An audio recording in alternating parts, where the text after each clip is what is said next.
En Afrique, 4 personnes sur 10, soit plus de 416 millions d'individus, vivent avec moins de 855 francs CFA par jour. Et si rien n'est fait par les pouvoirs publics, l'extrême pauvreté va devenir un phénomène presque exclusivement africain à l'horizon 2030.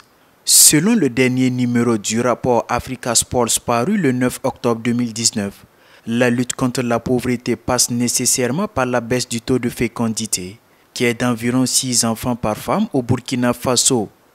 Ce même rapport recommande la valorisation de l'agriculture et en développant les activités rurales non agricoles.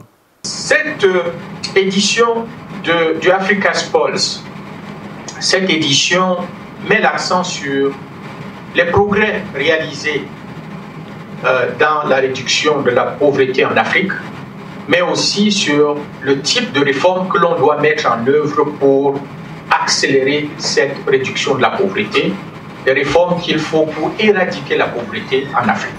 Le taux de fertilité est extrêmement élevé et en réduisant le taux de fertilité, on peut permettre de réduire également la pauvreté. Si on exclut le Nigeria, l'Afrique du Sud et l'Angola, le reste de l'Afrique subsaharienne continue de croître à 4% par an. Donc c'est important de mentionner le besoin de réformes profondes dans ces 3 grandes économies pour que l'Afrique retrouve un sentier de croissance qui est commensurable à la croissance de la population et à celle qui est nécessaire pour éradiquer la pauvreté. Il ressort que l'Afrique subsaharienne est la région qui regorge le plus de femmes au profil entrepreneurial que d'hommes. Mais les écarts de salaire entre les deux sexes étouffent certains débouchés économiques.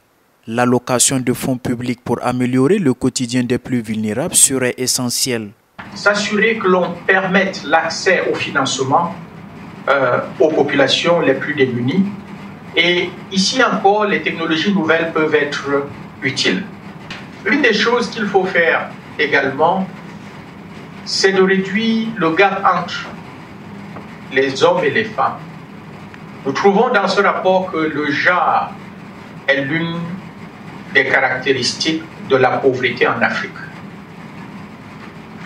Les femmes sont plus défavorisées et je crois que cela nous amène directement à la 3e section de ce rapport qui est de savoir comment on peut mieux autonomiser les femmes.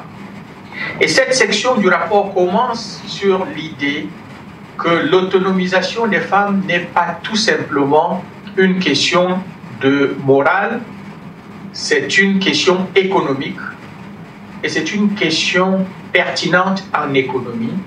Nous pensons que plus les femmes sont autonomisées en Afrique et plus cela pourra entraîner une croissance plus soutenue. Pour assurer l'autonomisation économique des femmes, le rapport Africa Sports préconise de renforcer les compétences au-delà des formations traditionnelles, améliorer l'accès des femmes au secteur financier en les aidant à faire valoir leurs droits fonciers,